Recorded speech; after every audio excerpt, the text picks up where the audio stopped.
Doctor Sudhanshu Trivedi 20 minutes.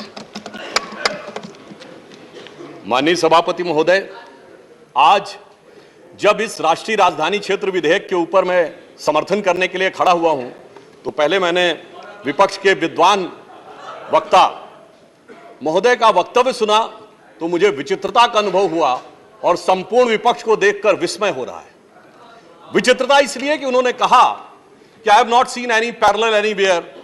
तो मैं भी कहना चाहता हूं, ये पहली बार ऐसा हो रहा है कि किसी देश की राष्ट्रीय राजधानी में उस देश की केंद्र सरकार की शक्तियां उससे अधिक शक्तियां किसी और की होनी चाहिए। मेरे विचार से दुनिया में ऐसा कोई दूसरा उदाहरण देखने को नहीं मिलेगा। So I support what Abhishek Manu Singhvi ji has said, I am unable to find parallel anywhere in the world. दूसरा विषय जो मैंने कहा कि विस्मय का अनुभव क्यों हो रहा है, अभी देखिए उन्होंने 2 बार सुपर सीएम प्रयोग किया कॉन्स्टिट्यूशनल पद पर बैठे हुए व्यक्ति के लिए, मगर महोदय इस देश ने बगैर संवैधानिक पद पर बैठे हुए सुपर पीएम 10 साल तक देखा है। और मैं ये कह रहा हूं कि अभी मैंने कितना सुंदर सामंजस्य देखा कि उन्होंने कहा कि समय कम हो रहा है, तो आम आदमी पार्टी वालों ने कहा हम भी समय देने को तैयार हैं। सारे विपक्ष को देख के विस्मय होता है कि कांग्रेस पार्टी, जिसका कि 3 राज्यों में स्थिति यह रही कि गुजरात में वोट हाफ कर दिया। बिल्कुल बता रहे हैं, सुनिए तो, अरे सुनिए तो, बता रहे हैं। सॉरी गुजरात मेंबर्स का vote one second. Dr. Abhishek Singhvi was heard in rapt attention. This is the decorum of the house. No. Yes, I am coming to that, sir. Let me do not get into disruptive mode. Dr. तो मैं कहना चाहता हूं कि ये लोग किस तरीके से आए हैं साथ में। अरे साहब बहुत सारे शेर बोले तो ऑर्डिनेंस के पार्ट नहीं थे, हम भी बता रहे हैं आपको। I will have to name you. देखिए इनकी I will have to name you. ठीक, You have got it as a habit. क्या शिद्दत दिख रही है एक दूसरे को सपोर्ट करने में। देखिए इनकी स्थिति ये गुजरात में। We want decorous debate here. Doctor said many things, maybe digestible, maybe indigestible. Dr. Sudhanshu Trivedi. मैं सिर्फ ये कहना चाहता हूं कि गुजरात में कांग्रेस का वोट हाफ कर दिया, पंजाब में इनका स्विच ऑफ कर दिया, दिल्ली में साफ कर दिया और आपने इनको माफ कर दिया। और उसके माफी के बाद भी मुझे लगता है अभिषेक मनु सिंघवी जी ने कहा था, तो मैं भी ये कहना चाहता हूं, आप साथ में आए हैं दिल्ली के इस बिल पे, दिल्ली की जनता के लिए आए हैं या किसी और कारण से आए हैं, ये दिल्ली की समझदार जनता समझती है। तो मैं भी एक पंक्ति कहना चाहूंगा कि शाम तक सुबह की नजरों से उतर जाते हैं, इतने समझौतों पे जीते हैं कि जमीर भी मर जाते हैं। अब यह एक संवैधानिक विषय है। संवैधानिक विषय है कि यह जिस प्रकार से संविधान में लागू होना चाहिए, परंतु उसके साथ राजनीतिक टीका टिप्पणी की जा रही है, तो एक सैद्धांतिक विषय भी आता है। तो मैं संवैधानिक और सैद्धांतिक दोनों विषयों का जवाब दूंगा। I will reply both the constitutional and conceptual aspect. देखिए माननीय गृह मंत्री जी ने लोकसभा में बहुत स्पष्ट किया था कि दिल्ली पूर्ण राज्य नहीं है, यह एक विशेष श्रेणी का यूनियन टेरिटरी है, यानी विशेष श्रेणी का संघ शासित राज्य है। वैसे मुझे लगता है संघ शब्द आते ही बेचैनी ज्यादा हो सकती है दूसरी तरफ, और संघ शासित से बेचैनी और हो सकती है, इसलिए मैं यूनियन टेरिटरी वर्ड प्रयोग करूंगा। It is a special category of union territory. और वैसे भी आजकल अंग्रेजी के प्रति मोह बहुत ज्यादा है, क्योंकि अपने गठबंधनों का भी नाम अंग्रेजी में ही ज्यादा रखा जा रहा है। संविधान में जो भाग 8 में उल्लिखित, वैसे तो जब मैंने टीवी चर्चा के दौरान कई बार विपक्ष के लोगों से INDIA का हिंदी फुल फॉर्म पूछा, तो पहले दिन तो लोग गूगल देख के भी नहीं बता पाए। खैर, अब मैं कहना चाहता हूं कि संविधान के भाग 8 में उल्लिखित प्रावधानों के अनुसार,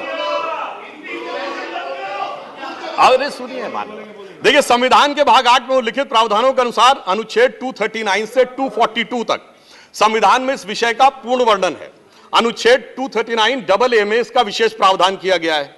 यदि उसके क्लॉज को 239 AA 3B को देखें तो संसद को दिल्ली संघ राज्य यूनियन टेरिटरी से संबंधित किसी भी विषय पर कानून बनाने का पूरा अधिकार है। इसमें किसी भी प्रकार का कोई संशय नहीं है। सर्वोच्च न्यायालय के जिस निर्णय का बार बार उल्लेख किया जाता है और हमारे विरोधी उसको अपने हिसाब से प्रयोग करते हैं, उसमें भी बहुत साफ देख लें कि 105 पेज के उस निर्णय में कहीं पर भी सर्वोच्च न्यायालय ने संसद के द्वारा दिल्ली के बारे में कानून बनाए जाने के विषय के ऊपर किसी प्रकार की कोई टिप्पणी नहीं की है। इसके बाद भी न्यायालय के आदेश में पैरा 161 और 162 को कई बार उल्लेख किया जाता है, परंतु यदि पूरे संदर्भ में देखें तो पैरा 86, 95 और पैरा 164F को पढ़ें तो वहां पर संसद के द्वारा दिल्ली के संदर्भ में किसी भी विषय के ऊपर कानून बनाने की शक्तियों का विधिवत अनुमोदन है, कहीं पर निगेशन नहीं है। और स्पष्टता के साथ इसकी आवश्यकता क्यों थी?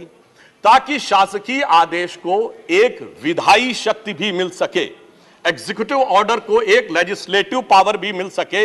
इसलिए उस अस्पष्टता को दूर करने के लिए to remove any an iota of suspicion यह आवश्यक था। इसलिए मैं इस बिल का समर्थन करता हूं। अब कई बार लोग कहते हैं साहब अध्यादेश की आवश्यकता क्यों थी? वैसे तो माननीय गृह मंत्री जी ने भी इस विषय को लोकसभा में बताया था। अभिषेक मनु सिंघवी जी ने कहा कि 19 तारीख को अध्यादेश क्यों आया। शायद उन्हें ध्यान हो कि दिल्ली सरकार में जैसे ही चंद दिनों में ताकत मिली तो सबसे पहले किन फाइलों के बारे में, सतर्कता के साथ सतर्कता विभाग की फाइलों के बारे में कार्रवाई की गई।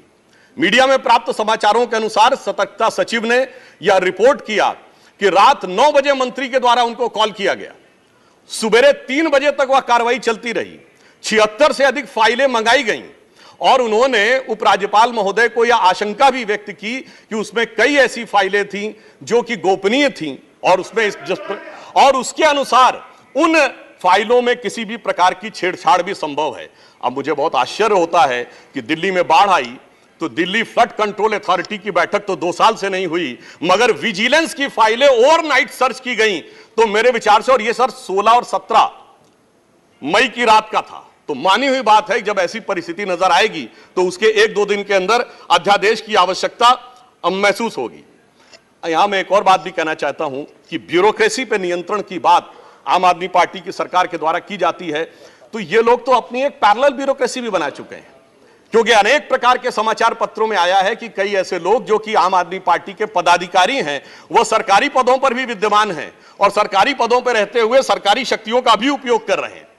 वैसे ये लोग बहुत दावा करते हैं कि उन्होंने बहुत सारी चीजें फ्री दिया, कुछ 100 रुपए दिल्ली की जनता को कुछ मामलों में फ्री मिला और अपने लोगों को कई मौकों पे, कई जगहों पे, दर्जनों से ऐसे लोग हैं जिनको लाख लाख 1.5 लाख की तनख्वाहें मिली। और यदि आरोपों को देखा जाए तो करोड़ों रुपए के घोटालों के आरोप हैं। एक कहावत होती है, माले मुफ्त दिले बेरहम। तो मैं कहना चाहूंगा इनकी तो स्थिति यह है कि माले मुफ्त दिले बेरहम, दिल्ली पे सितम और करोड़ों हजम। अब एक और बात जो ब्यूरोक्रेसी के नियंत्रण की बात है, तो मैं ध्यान दिलाना चाहता हूं, इस दिल्ली प्रदेश में एकमात्र ऐसा प्रकरण हुआ जो पूरे देश के इतिहास में बहुत विचित्र था कि दिल्ली के मुख्य सचिव ने दिल्ली के मुख्यमंत्री आवास के अंदर अपने साथ मैन हैंडलिंग का आरोप लगाया। मेरे विचार से पूरे भारत के इतिहास में ऐसा कोई उदाहरण नहीं होगा कि इस प्रकार की बात, इस प्रकार का आरोप लगा हो और वह भी मुख्यमंत्री की उपस्थिति में लगा हो। यह दर्शाता है कि ब्यूरोक्रेसी को नियंत्रण करने की जो छटपटाहट है उसमें वास्तविकता में वो फितरत क्या है। और मैं एक टेक्निकल पॉइंट कहना चाहता हूं, दिल्ली का कोई स्टेट कैडर नहीं है। जैसे राज्यों का कैडर होता है तो राज्य का मुख्यमंत्री उस कैडर को नियंत्रित करता है। जो आईएएस और आईपीएस अधिकारी होते हुए यूनियन टेरिटरी कैडर में आते हैं, जब वो सारे राज्यों में, सारी केंद्र शासित राज्यों में उनका स्थानांतरण हो सकता है, तो मैं आपके माध्यम से विपक्ष से पूछना चाहता हूं कि यदि दिल्ली के एक अधिकारी का ट्रांसफर गोवा होना है और दिल्ली के सीएम की उस पर एब्सोल्यूट अथॉरिटी होगी तो यह कैसे संभव हो सकता है? इसलिए यह आवश्यक है कि इस विषय के ऊपर केंद्र सरकार की शक्तियां परिभाषित हो। अब एक दूसरी बात भी है, दिल्ली में स्टेट कैडर भी नहीं है। यानी जैसे स्टेट पब्लिक सर्विस कमीशन होता है और राज्य के कैडर होते हैं, तो यहां भी दानिक्स कैडर है। यानी दानिक्स कैडर में भी 3-4 यूनियन टेरिटरी आती हैं, दमन, दीव और अन्य।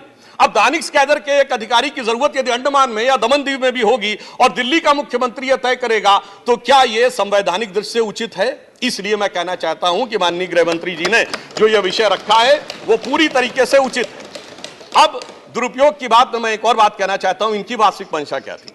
दिल्ली में एक जनरल फाइनेंशियल रूल 2019 है जो ये कहता है कि 10 करोड़ रुपए से अधिक का अगर किसी भी प्रकार का व्यय होगा तो वह मंत्री की शक्ति से बाहर होगा और वह एलजी के पास जाएगा। महोदय, इनके मुख्यमंत्री जी का जो मकान या वजीर आला का अजीमुशान महल बनाने के लिए जो बिल बने साहब, वो पूरे उसके एक साथ नहीं बने।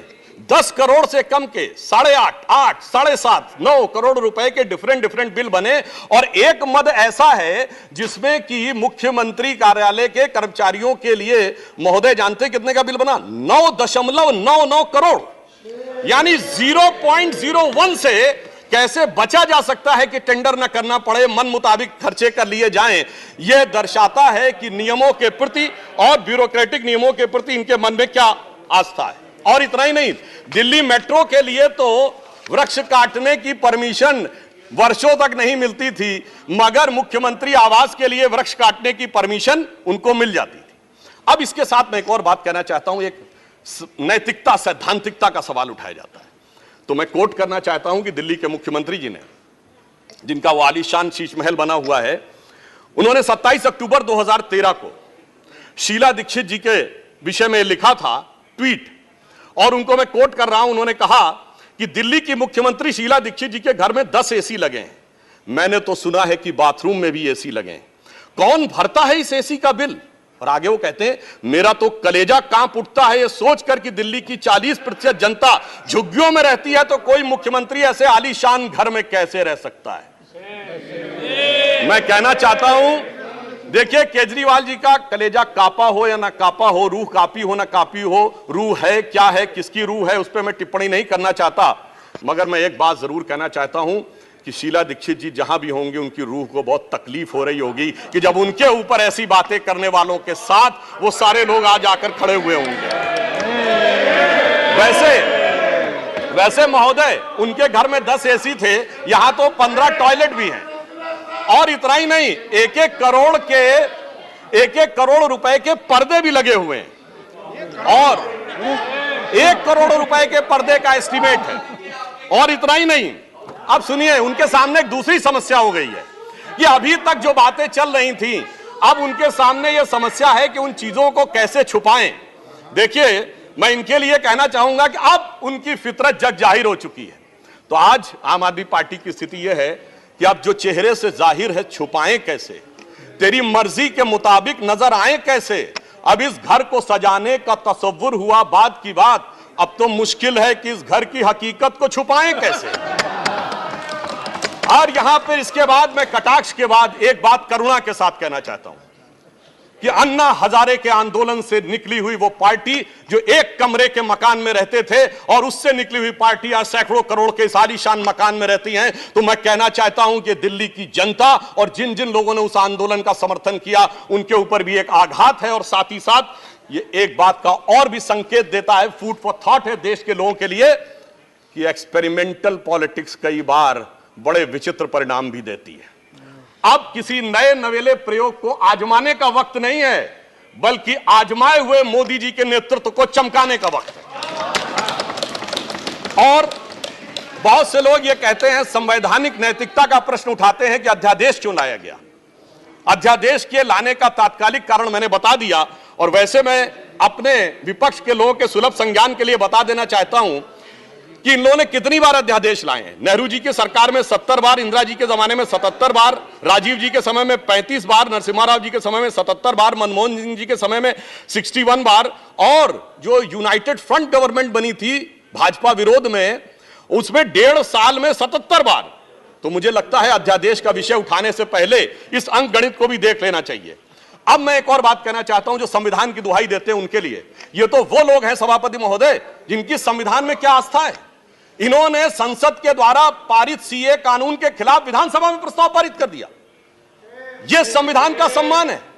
और वो सिटीजनशिप अमेंडमेंट एक्ट था। नागरिकता का विषय तो पूर्ण राज्य का भी विषय नहीं हो सकता, और तो उसके बावजूद दिल्ली सरकार ने पारित कर दिया। तो इसका अर्थ हुआ कि ये जिस प्रकार के कार्य करते हैं उनका संविधान में कोई आस्था नहीं है। और अभिषेक मनु सिंघवी जी अभी कह रहे थे इलेक्टेड गवर्नमेंट, तो मैं याद दिलाना चाहता हूं, after the 72nd and 73rd constitutional amendment there are 3 tier of government, जिसमें एक म्युनिसिपल और जिला पंचायत, एक स्टेट और एक सेंटर। तो मान्यवर, ये तो राजीव गांधी जी लाए थे। तो आपके मन में ना ऊपर वाली इलेक्टेड गवर्नमेंट के लिए सम्मान है ना नीचे वाली, क्योंकि चंद महीने पहले तक तो ये एमसीडी से भी लड़ते थे और दिल्ली से भी लड़ते थे। तो जब आप कॉन्स्टिट्यूशनल वैलिडिटी की बात करें तो मेरे विचार से तीनों गवर्नमेंट की बात होनी चाहिए, और केंद्र सरकार के संबंध में केंद्र से अधिक संवैधानिक शक्ति इलेक्टेड गवर्नमेंट में इस विषय के ऊपर किसी और की नहीं हो सकती। और मैं एक और बात वेदना के साथ कहना चाहूंगा, ये तो वो लोग हैं जिन्होंने गणतंत्र दिवस की परेड पर भी संवैधानिकता की बात करते हैं, जिस दिन संविधान लागू हुआ उसकी पूर्व संध्या पर प्रदर्शन किया था। महोदय, मैं बताना चाहता हूं कि जिस समय इमरजेंसी लगी थी तब भी हमने कभी 15 अगस्त और 26 जनवरी के दिन राजनीति करने का प्रयास नहीं किया। तो वो लोग जब संवैधानिकता की दुहाई देते हैं तो बहुत आश्चर्य लगता है। और जब बार बार यह स्पष्ट किया जा चुका है कि फुल स्टेट नहीं है महोदय, मगर ये फुल स्टेट से भी संतुष्ट होने वाले नहीं है, इन्हें तो सुपर स्टेट चाहिए। और फुल स्टेट से सुपर स्टेट की दौड़ में मुझे डर इस बात का है कि मेंटल स्टेट में भी ना पहुंच जाएं कहीं, तो कोई आश्चर्य की बात नहीं हो सकती है। और यह बात इसलिए कह सकते हैं कि 49 दिनों की वह सरकार, जब कांग्रेस पार्टी ने इनकी पालकी ढोकर सत्ता की दहलीज पहली बार पार कराई थी, उसके द्वारा अगर आप पारित इनका लोकपाल विधेयक देख लें तो उसमें संसद और सुप्रीम कोर्ट और जाने क्या क्या सारी चीजों को एक में मिला लिया गया था। और मैं एक बात और कहना चाहता हूं, ये तो वो पार्टी देश का संविधान छोड़िए, अपनी पार्टी के संविधान में आस्था नहीं रखती। जब आम आदमी पार्टी बनी थी तो उसके संविधान में व्यवस्था थी कि उनका अध्यक्ष या संयोजक 3 वर्ष के लिए होगा और अधिकतम 2 बार होगा। मगर जो मीडिया में प्राप्त समाचारों के अनुसार 3 साल पहले उन्होंने वो संविधान में चेंज कर दिया, यानी अब जीवन पर्यंत या अपनी इच्छा के प्रसाद पर्यंत केजरीवाल जी इस विषय के ऊपर रह सकते हैं। तो मैंने इसलिए कहा ना, अपने संविधान के बारे में बात करिए। और मैं ये भी कहना चाहता हूं कि इन्होंने अपनी कार्यकारिणी में ऐसे भी प्रस्ताव पारित किए हैं संविधान के संदर्भ में कि साहब इनके यहां परिवार के भी कितने लोग काम कर सकते हैं, जो मेरे विचार से बड़ी बड़ी परिवार वाली पार्टियों ने भी कभी अपने पार्टी के प्रस्तावों में इन प्रस्तावों को नहीं पारित किया होगा। और मैं ये भी कहना चाहता हूं कि बहुत आश्चर्य लगता था कि जब ये इंडिया अगेंस्ट करप्शन के स्वरूप से आगे बढ़े थे, तब एक ही पंक्ति में बता देना चाहता हूं, क्योंकि जब आप इसकी बात करते तो क्या क्या नहीं था, कहां से बात शुरू हुई थी, हम राजनीति में नहीं आएंगे, फिर कसम खाते कांग्रेस का साथ नहीं लेंगे, फिर उसके बाद बंगला नहीं लेंगे, फिर शपथ खाते हैं गाड़ी नहीं लेंगे, फिर शपथ खाते हैं सुरक्षा नहीं लेंगे, और आज स्थिति यह है। मैं सिर्फ यह कहना चाहता हूं कि जितनी बातें ये कहते थे वो सारी चीजें आवश्यक है, मगर यह दर्शाता है, क्योंकि मैं किसी की सुरक्षा के प्रति खिलवाड़ करने की बात नहीं करता, पंजाब जैसा राज्य संवेदनशील है, वहां के मुख्यमंत्री के पास सुरक्षा होनी चाहिए, परंतु मैं सिर्फ यह कहना चाहता हूं कि यह इस बात में जो कहना चाहते हैं कि इन्होंने कितना बदलाव किया है मान्यवर, इसलिए कभी कभी इनके 10 वर्ष के अंदर चरित्र में इतना बदलाव, ये कहते सबसे जल्दी सत्ता में आए। महोदय, मैं कहना चाहता हूं भारतीय जनता पार्टी और जनसंघ, हम 1951 बने, हमने 72 साल में कभी कांग्रेस से समझौता नहीं किया, इन्होंने 72 दिन में समझौता किया, तब ये सत्ता में आए। और इसलिए आज दिल्ली की जनता अपने को ठगा हुआ महसूस करती है, और शायद दिल्ली के लोग ये कह रहे होंगे कि मैं समझता था वो कितने मासूम थे, क्या से क्या हो गए देखते देखते, जिनको पत्थर से हमने बनाया सनम वो खुदा हो गए देखते देखते। और मैं एक और बात भी कहना चाहता हूं संक्षेप में, मेरे विचार से इनको अध्यादेश पढ़ना चाहिए, संविधान पढ़ना चाहिए और दिल्ली का अधिनियम पढ़ना चाहिए, क्योंकि अपने वो कहते हैं सबसे पढ़े लिखे मुख्यमंत्री। तो मैं ये भी बताना चाहता हूं कि ये सबसे पढ़े लिखे मुख्यमंत्री जो अपने को सबसे हाई क्वालिफिकेशन का नाज रखते हैं, 2-3 उदाहरण उनके ही बता देना चाहता हूं। जिस समय कोविड की वेव चरम के ऊपर थी, तब इन्होंने क्या कहा, इन्होंने कहा कोविड वैक्सीन का फार्मूला सारी कंपनियों को क्यों नहीं दे दिया जाता। मान्यवर, कोविड वैक्सीन तो छोड़िए, पैरासिटामोल जैसी जो दवा भी अमेरिका ने उस समय हमसे मंगाई थी। अब कोई पढ़ा लिखा व्यक्ति ये कह सकता है कि वो चूरन की तरह फार्मूला सबको दे दिया जाए? तो कभी कहते हैं कि यूट्यूब के ऊपर फिल्म क्यों नहीं लाद दी जाती है? अरे भाई वो सरकार का अधिकार का क्षेत्र नहीं है। और फिर इतना ही नहीं, सिंगापुर में इनको बुलाया, इनविटेशन आता मेयर्स कॉन्फ्रेंस का, तो मुख्यमंत्री होते हुए जाना चाहते हैं। तो मेरे विचार से कम इनको थोड़ा पढ़ना लिखना चाहिए। और एक पढ़ने लिखने पे एक तथ्य मैं जरूर बताना चाहूंगा। जब न्यूयॉर्क टाइम्स अखबार में इनकी तारीफ निकली थी तो इनके मुंह से निकल गया था कि दुनिया का सबसे बड़ा अखबार, और उसमें इतनी तारीफ निकलवाना आसान नहीं है। वैसे निकलवाना शब्द निकल गया था। मगर मैं पढ़े लिखे मुख्यमंत्री को यह भी बताना चाहता हूं महोदय कि न्यूयॉर्क टाइम्स दुनिया का सबसे बड़ा अखबार नहीं है, वो है यमुनी शिंबुन जापान का। अमेरिका का भी सबसे बड़ा अखबार वो नहीं है, वो यूएसए टुडे। और इतना ये समझिए, इतना ही नहीं, भारत का times of India, Dainik Bhaskar, और वो भी उनसे अधिक हैं। तो मैं सिर्फ ये बताता हूं, अरे भाई जिस अखबार का नाम लेते हैं कम से कम उनको तो पढ़ लेना चाहिए था।